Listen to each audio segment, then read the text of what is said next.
नमस्कार मंडळी, मी हर्षदा. तर आज आपण आलो आहोत पुणेमधील धायरी या गावात. तर आज आपण काळभैरवनाथ मंदिराचा इतिहास जाणून घेणार आहोत.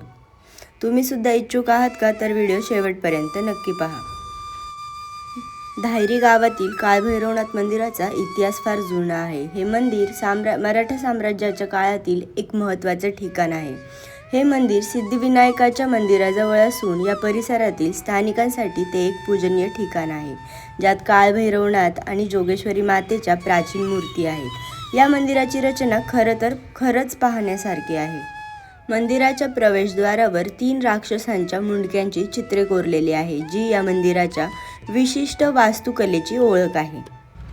तर आता आपण जाणून घेऊयात या मंदिरामध्ये कोणकोणते उत्सव साजरे केले जातात. तर मुख्य म्हणजे महाशिवरात्री आणि भैरवाष्टमी, जी मार्गशीर्ष महिन्यामध्ये साजरी केली जाते. अनेक काळभैरव मंदिरे ही 300 ते 350 वर्ष जुनी असल्याचा संदर्भ मिळतो. मुख्य म्हणजे खामुंडा येथील मंदिर, त्यामुळे धायरीतील मंदिर देखील तितकेच जुने असल्याचे सांगितले जाते.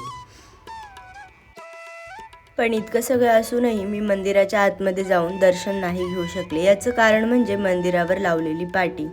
तर इथे स्त्रियांना दर्शन घेण्यासाठी बंदी आहे. तर याचं कारण तुम्हाला माहीत असेल तर तुम्ही कमेंटमध्ये नक्की सांगा. जेवढं मी शोध घेण्याचा प्रयत्न केला तेवढं म्हणजे पारंपरिक चालत आलेल्या चालीरीती.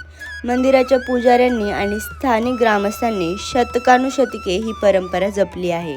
काळभैरवनाथाची मंदिरे हे जागृत आणि उग्र स्वरूपाचे देवस्थान मानले जाते, त्यामुळे काही विशिष्ट नियमसुद्धा पाळले जातात. दुसरं म्हणजे ब्रह्मचारी स्वरूप.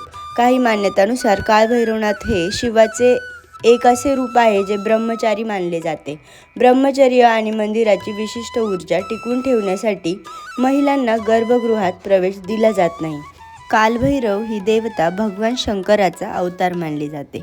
काळभैरवाचे मंदिर काशी शहराच्या वेशीवर असून त्यांना काशीचे कोतवाल असे म्हणतात. ही भलेही उग्र आणि तापड देवता असली तरीही न्यायप्रिय असल्यामुळे आपल्या भक्तांचे रक्षण करते. काळभैरवनाथाची कथा सांगायची म्हणजे काळभैरवनाथ हे एक शिवाचं भयंकर रूप आहे, जे अहंकाराला शिक्षा करण्यासाठी देवी क्रोधातून जन्मलं होतं.